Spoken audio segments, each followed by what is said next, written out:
Channel प्रस्तुत नवग्रह रत्न या विशेष मालिकेमध्ये मी केतकी आपल्या सर्वांचं पुन्हा एकदा स्वागत करते. त्याचबरोबर रत्नशास्त्री अनु मोतीवाला मॅडम यांचंही स्वागत करते. नमस्कार. मागच्या एपिसोडमध्ये आपण अधिक महिना आणि मिथुन राशीविषयी विस्तृत चर्चा केली. याही भागामध्ये आपण मिथुन राशीविषयी बोलणार आहोत. आपल्या आजूबाजूला बुद्धिजीवी वर्ग म्हणजे बोलका हजरजबाबी जो काही वर्ग आहे तो मिथुन राशीचा आहे असं आपण ठाम सांगू शकतो. अशीच काही व्यक्तिमत्व आहेत जी प्रसिद्ध आहेत मिथुन राशीची, त्यांच्याविषयी आपण जाणून घेऊयात. मिथुन राशीबद्दल जे आपल्याला माहिती आहेत, जे काही खूप जणी ओळखतात पण ते मिथुन राशीचेच आहेत काय हे यांना माहीत नाही. त्याच्यात येतात आपली फेमस हॉलिवूड ॲक्ट्रेस आहे अंजेलिना जोली, अच्छा. शिल्पा शेट्टी, सोनम कपूर आणि दुसरं रवी शास्त्री. अच्छा. असे बरेच काही लोक आहेत जे मिथुन राशीमध्ये येतात. अच्छा. मग आता ह्या मिथुन राशीची लोक ही वेगवेगळ्या म्हणजे कलाक्षेत्र असेल, संशोधन असेल, अशा वेगवेगळ्या क्षेत्रात, वैज्ञानिक क्षेत्रात ते नाही. बिल गेट्स ते हे लोक आहेत, वैज्ञानिक क्षेत्रात आहेत, माहिती जे देतात त्याच्यात आहेत. खूप वेगवेगळ्या क्षेत्रात ही लोक आहेत. का म्हणजे ह्यांची क्षमता, विचार करण्याची क्षमता इतकी अधिक असते. हे लोक इतके कुशाग्रतानं हसत हसत खूप काही गोष्टी ह्यांना लिहितानाही ते खूप छान लिहितात. जितकेही मोठे रायटर आहेत, असं बोललं जातं की काही मोठे जे आहेत जावेद अख्तर ते हे यांचा बुद्ध खूप उंचीच आहे, ज्याच्यामुळे ते इझिली त्या गोष्टी लिहू शकतात. काही नवीन गोष्ट तयार करायची आहे तर ही लोक आरामात करतात. फक्त ह्यांच्या द्विधा मनस्थितीमुळे ही लोक थांबतात. अच्छा, थांबली जातात. नाहीतर ह्या राशीमध्ये जे बोलतो आपण जगात काय चाललंय दाखवण्याचा, जे न्यूज चॅनलमध्ये, समाचारमध्ये जे बोलायला पाहिजे, मीडियामध्ये जे मोठे मोठे राजनेता आहेत बुद्ध राशीचे खूप छान काम करतात. ज्यांचं स्वामी बुद्ध आहे. अच्छा. ग्रह त्यांचा बुद्ध उंचीच आहे. अच्छा. ते खूप म्हणजे प्रसिद्ध झालेले आहेत व्यक्ती. म्हणजे एकंदरीत त्यांचं कार्यक्षेत्र वायूची रास असल्यामुळं विस्तृत आहे. म्हणजे वेगवेगळ्या ठिकाणी हे काम चांगल्या पद्धतीनं करू शकतात. फक्त हे आपली गतीला थांबावं नाही. एक काम पूर्ण केल्याशिवाय दुसरा काम सुरू करू नये. का म्हणजे ना एकाच वेळी 10 कामं करण्याची सवय असते. त्याच्यामुळे त्यांचे काही काम अपूर्ण राहतात. अच्छा, म्हणजे त्याची तेवढी त्यांनी काळजी घेतली पाहिजे. त्यांची चंचलता ही बुद्धीमध्ये, पण ते एकच काम एकाच वेळी करत नाही. एक करताना त्याच्यात 10 काम त्यांना. आता त्या कार्यामध्ये त्यांची प्रगती व्हावी किंवा त्यांना सफलता मिळावी यासाठी आपण शुभरत्न, शुभवार, शुभ अंक याचा वापर करू शकताय.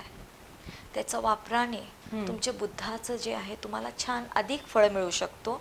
आणि दुसरा तुमचे दुसरे ग्रहही त्याच्याबरोबर तुम्हाला सपोर्ट देऊ शकतात. अच्छा, म्हणजे आता येणारा काळ हा मिथुन राशीसाठी कसा असणार आहे? त्याच्यामध्ये पुरुष, महिला, विद्यार्थी असा सगळाच एकूण.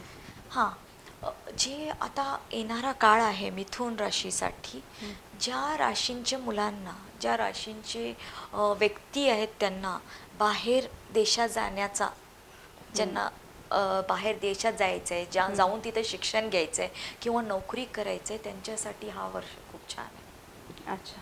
का म्हणजे ह्यांचा जे गोचर आहे, जे राहू त्यांचा बदललेला आहे, गुरु जे नवमी स्थानी आलेला आहे, त्याच्यामुळे ही लोक बाहेर देशी आरामात जाऊ शकतात. त्यांचे ते स्वप्न पूर्ण होणार आहेत.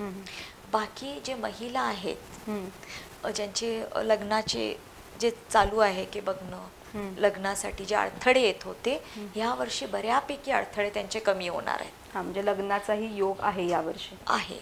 आणि दुसरं म्हणजे ह्या वेळेस जे मिथुन राशीचे जे काही होते 7.5चे काळ ते संपलेलं आहे. त्याच्यामुळे ह्या राशी प्रगतीसाठी खूप छान आहे. फक्त ते आपले निर्णय बदलू नये, योग्य निर्णय घेऊन एका वेळी एकच काम करून पुढे जावा. अच्छा. हे सतत मी का बोलते की ह्या राशीमध्ये ह्या एका गुणामुळे ही राशी हुशार असून म्हणजे त्यांना हवं तसं मिळत नाही आहे. खूप त्यांना त्रास सहन करावं लागतं. ही राशी असं घुलमिलणारी राशी आहे, सगळ्यांची प्रेमानं मिळून मिसळून हे करते. त्यांना जर काही गोष्टी वाईट वाटली की ते बोलून टाकतात, काही मनात घेऊन बसणारी नाही आहे. तर ह्या राशींवर त्यांच्या द्विधा मनस्थितीमुळेच त्रास होतो. येणारा काळ हा विद्यार्थ्यांसाठी कसा असणार आहे? विद्यार्थ्यांसाठी जे हे वर्ष आहे तो खूप छान आहे. ह्यांना हवं तसं यश मिळणार आहे. पुढचं शिक्षण ते जसं पाहिजे तसं करू शकतात. म्हणजे पुढे जे आहे का, म्हणजे मी काय बोलले, बुद्ध राशीचं जे आहे 7.5 जे काळ होता तो संपलेला आहे. त्याच्यामुळे पुढचं त्यांच्या करिअरच्या बाबतीत नोकरी असू दे किंवा छोटी मुलं पण आहेत, छोटी मुलांना जे पण पुढे जायचं आहे, पुढे एज्युकेशन घ्यायचं आहे, त्याच्यासाठी खूप छान आहे. फक्त एकदा निर्णय घेऊन एकाच वेळी त्यांना व्यवस्थित काउन्सिलिंग करून की तुम्हाला काय हवंय, तुम्हाला पुढे काय शिकायचं आहे, त्यांच्या आई वडिलांनी जबरदस्ती न करता त्यांना विचारून पुढे त्यांचं इच्छानुसार त्यांना ॲडमिशन ते घेऊन द्यावं. का, म्हणजे ही पोरं जी आहे बुद्ध राशीची, ती एकाच वेळी 4-4, 5-5 कामं करतात. आई वडिलांचं ऐकून ते भलेही निर्णय घेतात, पण पुढे जाऊन त्या निर्णयामुळे त्यांना त्रास होऊ शकतो की त्यांचं मन रमत नाही, लागत नाही. त्याच्यामुळे त्यांना ते म्हणजे आत्ताच त्यांनी योग्य मार्ग निवडावा, योग्य काउन्सिलिंग करूनच पुढे जावावं. अच्छा.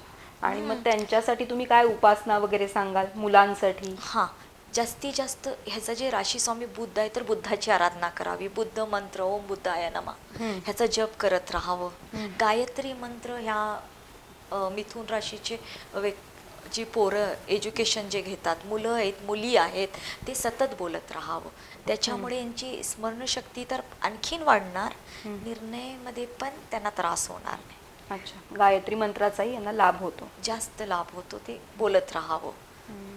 आणि दुसरं म्हणजे वायूनं जे पण आजार होतात ते ह्यांना त्रास होतं का, म्हणजे हे वायू तत्वाची रास असल्यामुळे जे वाऱ्याने जे पण आजार पसरतात, जसं की ताप आहे, सर्दी, खोकला, फुफ्फुसाचा आजार आहे, ह्याच्यानं थोडे लहान मुलांची काळजी घ्यावी.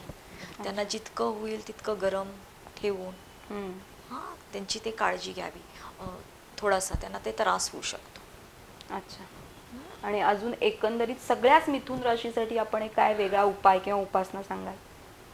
हां, मिथुन राशीसाठी मी जसं बोलले की गणपतीचं, गणपती संकष्टी होऊ शकेल तितकं ते संकष्टी करावी. संकष्टीला तुम्ही गणपतीला अखंड नारळ नेऊन ठेवावं. आणि गणपतीचं ते संकष्टीचा मंत्र बोलू शकताय.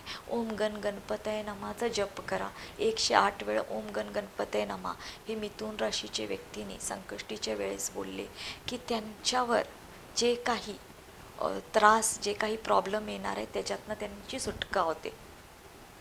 जे मानसिक आजार आहेत, मी बोलले ना की ह्या राशीचे जे लोक आहेत त्यांना जास्तीत जास्त मानसिक ताण, त्रास त्याचा जास्त होतो. मानसिक ताण, कानाचे आजार ह्याचा खूप त्रास होतो आणि ह्याच्यामुळे ह्यांचे करिअरमध्ये पण प्रॉब्लेम्स येऊ शकतात. तर हे लोकांनी मिथुन राशीची संकष्टी करावी. अच्छा, याचा त्यांना छान फायदा होतो. आणि रत्न म्हणजे 5 वापरावं बुद्धासाठी. तुम्हाला योग्य निर्णय घ्यायची क्षमता तुमची वाढवते. मिथुन राशीविषयी आपण विस्तृत चर्चा केलीच आहे, पण अजून एक माझ्या मनात प्रश्न आहे. आता जो अधिक मास येतोय, श्रावण, आपण मागच्या भागात बोललो याविषयी, त्यामध्ये जावयाला वाण देतात आणि वाण देताना एखादा जो पदार्थ असतो, तो अनारसे किंवा म्हैसूर पाक, तो 33 असतो आकडा. तर 33 आणि अधिक मास याचा काही संबंध आहे का? 33चा अर्थ असं होतं की 33 कोटी देव. अच्छा. ते सगळं काही जे आहे पूर्ण देवांचा आशीर्वाद हे जावईला का दिलं जातं की तिथं आपली जी आहे मुलगी लग्न करून गेलेली आहे, तर जावईचा ह्या महिन्यात त्याला भरभरून दिलं जातं की आपल्या लेकीच्या घरी कुठल्याही गोष्टी कमी पडू नये. ह्याच्याबरोबर आई वडील काय करतात की अन्नपूर्णा पण देतात की माझी मुलगी भरभरून. ह्या महिना एक तर श्रावणी महिना आहे, श्रावणींचा इथं खूप महत्व आहे.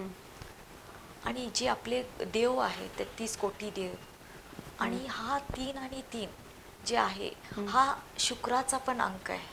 हम्म, हा शुक्र म्हणजे भरभरून देणारा. हम्म, जसे की आपली देवी आहे अंबाबाई, हम्म, महालक्ष्मी देवी, ह्याचा पण 6 नंबरचाच आहे.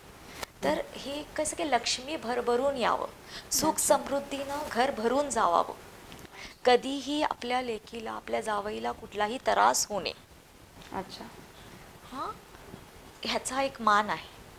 हम्म, जे आई वडील आपल्या लेकीच्या घरी आपल्या जावईला एक मान, की आपल्या जावईला एक रिस्पेक्ट द्यायचं, हम्म. हा, म्हणजे ते पुन्हा बोलून. तेच, म्हणजे आपण जर प्रेम दिलं, आपण जर आदर दिला, हा तर तो तेवढ्याच त्याचं फळ मिळतं, म्हणजे हा अधिक असं. वेगवेगळं प्रकारे सगळ्यांनी ते वेगवेगळं दाखवतात, हम्म, की जे आहे हिंदू शास्त्रानुसार हम्म, की प्रत्येक नाताला महत्त्व दिलं गेलंय. हम्म, जसं की जावईचं असू दे, हम्म, जावईवर तुम्ही भरभरून तुम्ही त्याचा सन्मान केला हम्म, की त्यांची मुलगी व्यवस्थित सुख समाधानानं राहते. हम्म, हे त्यांना एक द्यायचं, एक रिस्पेक्ट द्यायचं, हम्म, ते आपलं एक शास्त्र शिकवतो. हम्म. आणि त्याच्यामुळे आई वडिलांच्या घरात पण समृद्धी राहते. अच्छा. जर सासू सासरे आपल्या जावईला भरभरून व्यवस्थित त्यांची जे करतात, पूजा करतात, त्यांना भरून देतात, अनारसे म्हणजे गोड वस्तू देणे. मी तुम्हाला पहिला सांगितलं, अधिक महिन्यामध्ये जितकं होईल तेवढं घरी गोड करा, गोड वस्तू द्या, हम्म, लोकांचे तोंड गोड करा. हम्म. त्याच्यामुळे त्यांच्या मनातनं तुमच्यासाठी आशीर्वादच निघतं. अच्छा. हां, तसं एक आहे की आपले नाते जपा. हम्म. हा महिना नाते जपायला शिकवतो. अच्छा. या अधिक महिन्यामध्ये जसं जावयाला वाण देतात, तसं अजून कुठल्या नात्यावर आपण प्रेम दाखवू शकतो किंवा त्यांना भरभरून दिलं तर आपल्याला अधिक फळ मिळू शकतं? ह्या महिन्यामध्ये जे आहे श्रावणींचा खूप मोठा मान आहे. हम्म. तर श्रावणी एकतर आपल्याला जसं नवरा पाहिजे त्याच्यासाठी उपवास करतात की श्रावणी म्हणजे महिनाभर हा उपवास करायचा का, की फक्त 4च सोमवार वगैरे असं? ह्या महिन्यात काय करतात शक्यतो की सकाळी जेवून रात्री तुम्ही उपवास सोडू शकतो, रोज जर करणारे असेल तर. ह्या महिना का म्हणजे हा पूर्ण महिना शुभ आहे. हम्म. हा, म्हणजे आणि सकाळी न जेवता संध्याकाळी आपण जेवून उपवास सोडायचा असं? सकाळचं तुम्ही फळ आहार घ्या, हम्म. एखादा फळ, हम्म. 1 कप दूध, हम्म. आणि नंतर संध्याकाळचा तुम्ही उपवास सोडू शकता. हम्म. किंवा दर सोमवारी काही जे हम्म. स्त्री आहेत, मुली आहेत, ते दर सोमवारी उपवास करू शकतात. हम्म. जसं मी बोलले ना, जसं ज्यांना जसं चालतं तसं, अच्छा. हं? जसं जमेल, जितकं त्यांना झेपेल त्या अनुसार करू शकतात. काही असे आहेत जे जुनी काळाचे जे आहेत महिला, ती पूर्ण महिना फक्त फळ आहार करूनच उपवास हम्म. करायची. हम्म. ते जास्त तिखट, हां, खारट पदार्थ हम्म. हे खात नाही आहे. ह्याच्यातले काही आहेत हम्म. जे करतात, पण हे सगळ्यांना शक्य नाही आहे. हम्म. ज्यांना जे जमेल त्यानुसार आपली भक्ती दाखवायची आपल्याला. बरोबर. आणि ह्या उपवासाचं आयुर्वेदामध्ये सुद्धा महत्व आहे, कारण ह्या सीझन मध्ये आपला पचन शक्ती जी असते ती थोडीशी कमजोर झालेली असते, त्यामुळे कमीत कमी आहार घेणं खूप गरजेचं असतं.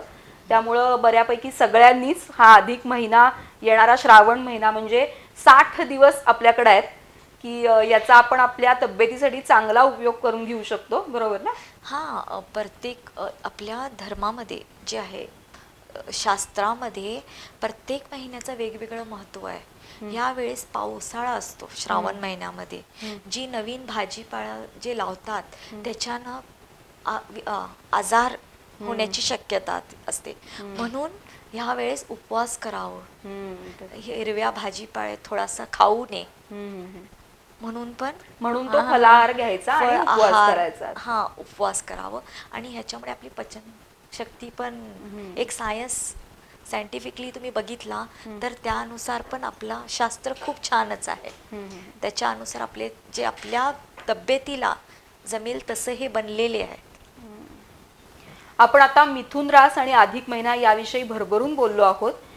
प्रत्येक भागामध्ये अनु मॅडम आपल्याला एक विशेष टीप देतात, एक विशेष उपाय सांगतात. तर या भागामध्ये तुम्ही काय सांगाल? आज आपण मिथुन राशीबद्दल बोललो, बुद्धाबद्दल बोललो, तर आज मी सांगते की बुधवारी आपण काय करायचंय. जितकं होईल तेवढं बुधवारी आपली नखं काढायची. नखं जेव्हा नखं आपण कापतो तर हा बुधवार हा सर्वात श्रेष्ठ दिवस आहे नख काढण्यासाठी. आणि या दिवसात नख काढल्यामुळे आपली बुद्धी वाढते. अच्छा. हां, त्याच्यासाठी प्रगतीसाठी बुधवारी नख काढावे हे खूप शुभ मानलं गेले हिंदू शास्त्रानुसार. अच्छा. म्हणजे मिथुन रास असं नाही, पण एकंदरीत सगळ्यांनीच सर्वांनी. बुधवारी आपली नखं काढावीत, त्याच्यामुळे आपली प्रगती होऊ शकते. खरोखरच छान टीप दिलेली आहे मॅडम, धन्यवाद.